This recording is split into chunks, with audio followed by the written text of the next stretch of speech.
Shalom, selamat pagi Bapak Ibu Saudara-saudari yang kami kasihi di dalam Tuhan Yesus Kristus. Damai sejahtera dari Tuhan Yesus Kristus senantiasa melimpah dalam kehidupan kita semuanya. Itulah yang menjadi doa dan harapan kami. Kita akan membaca dan mendengarkan renungan firman Tuhan. Mari kita bersatu di dalam doa. Tuhan Yesus yang baik, hati kami sungguh melimpah dengan ucapan syukur dan terima kasih buat nafas kehidupan dan hari yang baru yang Tuhan Yesus karuniakan kepada kami untuk kami jalani sepanjang hari ini. Berkati dan urapi firman-Mu menjadi pelita terang bagi kehidupan kami. Dalam nama Tuhan Yesus kami berdoa. Haleluya. Amin. Renungan firman Tuhan yang akan kita baca dan dengarkan bersama hari ini tertulis dalam Matius pasal yang ketiga ayat yang ke-8. Jadi hasilkanlah buah yang sesuai dengan pertobatan. Dari ayat yang kita baca dan dengarkan hari ini, kita akan berbicara tentang Kristen yang berubah dan berbuah. Kristen yang berubah dan berbuah.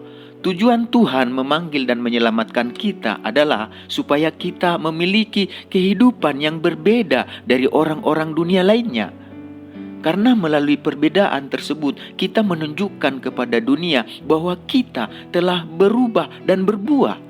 Kehidupan yang berubah dan berbuah tersebut akan membawa dampak yang baik, bukan hanya bagi diri kita sendiri, tetapi juga berdampak bagi orang-orang di sekitar kita. Dan hal tersebut akan menjadi kesaksian bagi kemuliaan nama Tuhan kita, yaitu Tuhan Yesus Kristus. Seperti yang tertulis dalam Yohanes pasal yang ke-15 ayat 8. Yohanes pasal 15 ayat yang ke-8. Dalam hal inilah Bapakku dipermuliakan, yaitu jika kamu berbuah banyak, dan dengan demikian kamu adalah murid-muridku.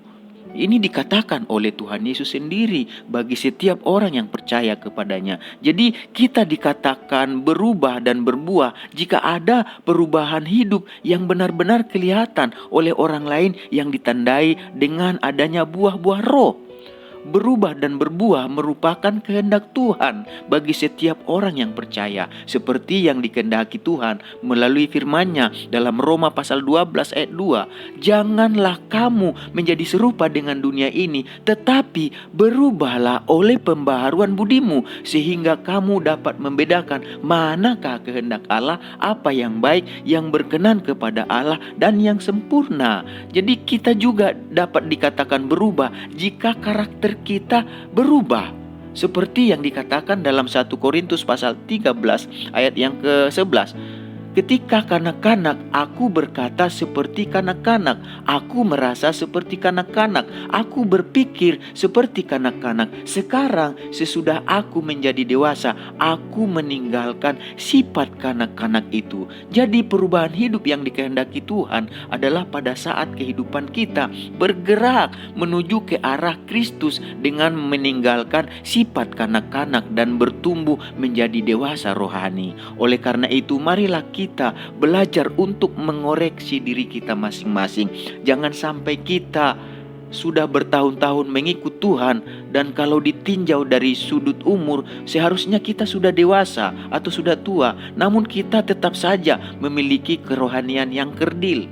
Seperti yang dikatakan Ibrani pasal 5 ayat 12-13. Ibrani pasal 5 ayat 12-13. Sebab sekalipun kamu ditinjau dari sudut waktu, sudah seharusnya menjadi pengajar. Kamu masih perlu lagi diajarkan asas-asas pokok dari penyataan Allah, dan kamu masih memerlukan susu, bukan makanan keras. Sebab barang siapa masih memerlukan susu, ia tidak memahami ajaran tentang kebenaran, sebab ia adalah anak kecil.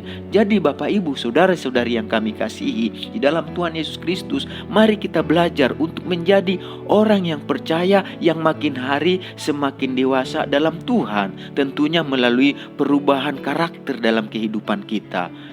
Sama seperti sebuah pohon dapat kita sebut sehat apabila pohon tersebut telah menghasilkan buah.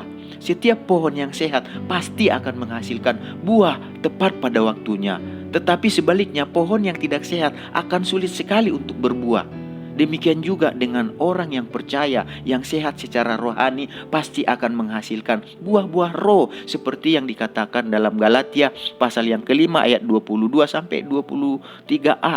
Tetapi buah roh ialah kasih, sukacita, damai sejahtera, kesabaran, kemurahan, kebaikan, kesetiaan, kelemah lembutan, penguasaan diri. Jadi Tuhan Yesus mengatakan juga di dalam Alkitab melalui firman-Nya, kalau kita perhatikan, Yesus juga mengatakan bahwa Dia adalah pokok anggur dan kita ini adalah ranting-rantingnya. Oleh karena itu, sebagai ranting, Tuhan Yesus mau supaya kita berbuah, sama seperti yang dikatakannya dalam Yohanes pasal yang ke-15 ayat yang kedua. Yohanes pasal 15 ayat yang kedua, setiap ranting padaku yang tidak berbuah dipotongnya, dan setiap ranting yang berbuah dibersihkannya supaya ia lebih banyak berbuah. Dikatakan juga bahwa ranting yang tidak berbuah akan dipotongnya dan kemudian dicampakkan ke dalam api dan dibakar. Begitulah akhir dari pohon yang tidak menghasilkan buah.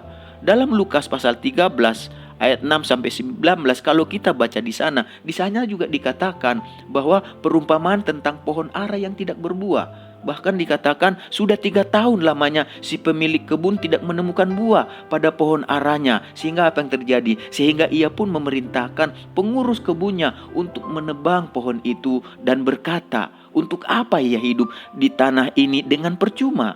Jadi Bapak Ibu saudara-saudari yang kami kasihi dalam Tuhan Yesus Kristus, mari kita menyadari bahwa setiap orang yang percaya pasti akan melalui proses berubah dan berbuah ini. Karena hidup yang berubah dan berbuah merupakan syarat untuk mengalami penggenapan janji-janji Tuhan dalam kehidupan kita. Dan ada kalanya kita merasa bahwa janji Tuhan itu sangat jauh dari kehidupan kita. Dan kita pun mulai berpikir bahwa Tuhan itu ingkar akan janji-janjinya. Tetapi percayalah bahwa tak satu pun janji Tuhan yang tidak ditepatinya. Tepat pada waktunya Tuhan akan menggenapi janji-janjinya dalam kehidupan kita. Ingatlah selalu bahwa sebelum Tuhan menggenapi janjinya, Tuhan terlebih dahulu akan memproses dan membentuk kita supaya kita benar-benar menjadi orang-orang Kristen yang makin hari semakin dewasa di dalam Tuhan. Sehingga apa? Sehingga kehidupan kita ini menjadi kesaksian yang memuliakan nama Tuhan kita, yaitu Tuhan Yesus Kristus. Mari kita bersatu di dalam doa. Tuhan Yesus, biarlah firman-Mu yang disampaikan dan kami dengarkan membawa perubahan bagi hidup kami. Kami percaya Tuhan Yesus, kami sebagai orang percaya, sebagai orang Kristen, pengikut Yesus, kami harus berubah dan berbuah dalam kehidupan ini. Sehingga dengan berubah dan berbuah, nama Tuhan dimuliakan melalui hidup kami. Kami berdampak bagi orang-orang di sekitar kami. Kami menjadi suratan Kristus, sehingga bukan kami lagi yang kelihatan, melainkan Kristus yang kelihatan melalui kehidupan kami, melalui buah Roh-Mu Tuhan Yesus. Terima kasih Tuhan Yesus, biarlah kami bukan hanya pendengar dan penyampai, tetapi pelaku firman-Mu. Berkati juga bangsa dan negara kami dengan segala pergumulan persoalannya yang ada. Engkau memberkati pemimpin negara Tuhan Yesus, presiden, wakil presiden, menteri-menteri, semua jajaran yang dipercaya memimpin bangsa ini. Biar mereka melakukan yang terbaik buat bangsa ini Tuhan Yesus. Kami berdoa Tuhan, Engkau berikan kekuatan kepada kami bangsa ini, supaya kami dengan pertolongan Engkau Tuhan, kami boleh melalui berbagai masalah pergumulan yang ada. Biarlah nama Engkau dimuliakan di tengah bangsa ini Tuhan. Kami juga berdoa buat umat Tuhan, anak Tuhan yang ada di tengah bangsa ini. Berkati mereka untuk menjadi berkat bagi bangsa ini. Secara khusus buat umat-Mu yang ada di JSS yang digembalakan oleh Bapak Pentali. Amin. Kami semua mendengar renungan ini Tuhan, renungan firman Tuhan hari ini. Biarlah Tuhan damai sejahtera, sukacita, kasih Tuhan, segala berkat yang baik yang Kau janjikan dalam hidup kami Tuhan Yesus, memberkati keluarga, rumah tangga, usaha pekerjaan, sekolah, perkuliahan, dan segala sesuatu yang kami rindukan. Terima kasih Tuhan, dalam nama Tuhan Yesus kami berdoa. Haleluya. Amin. Selamat beraktivitas. Tuhan Yesus memberkati kita semuanya.